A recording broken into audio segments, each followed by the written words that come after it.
Jesus Michuko Abanama Sinisu Jalale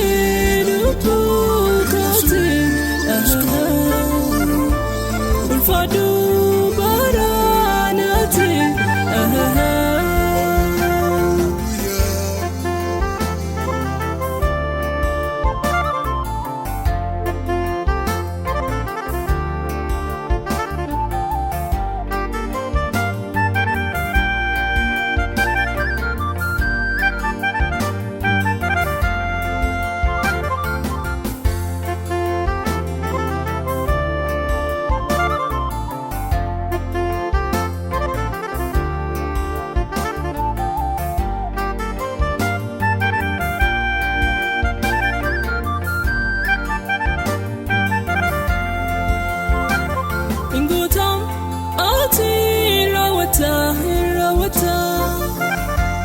Yadaki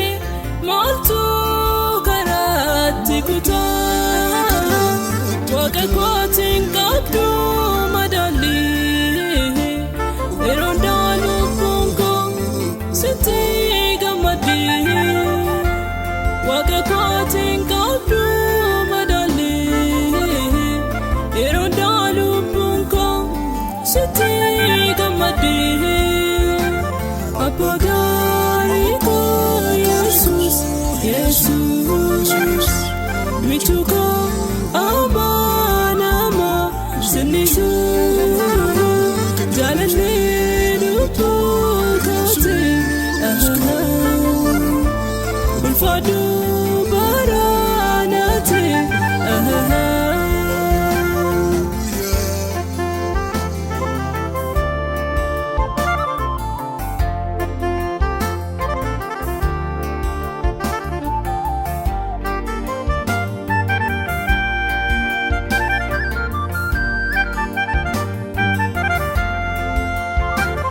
Namni hala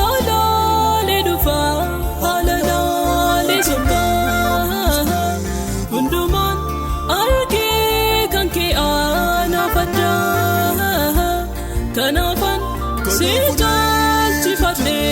hunduma Olmonke jecho takoti maluma Kanafan sital chifate hunduma Olmonke jecho takoti maluma Apagari ko Jesus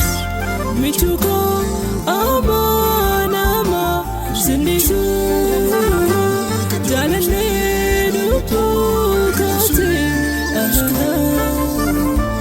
Ulfadu Baranati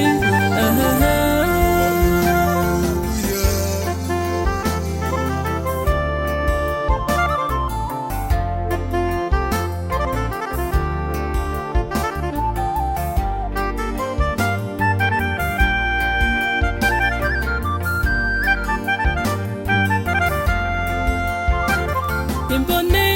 Jesus ko anamanta'e Ayana ketu simbu'an aplate Dubbachuf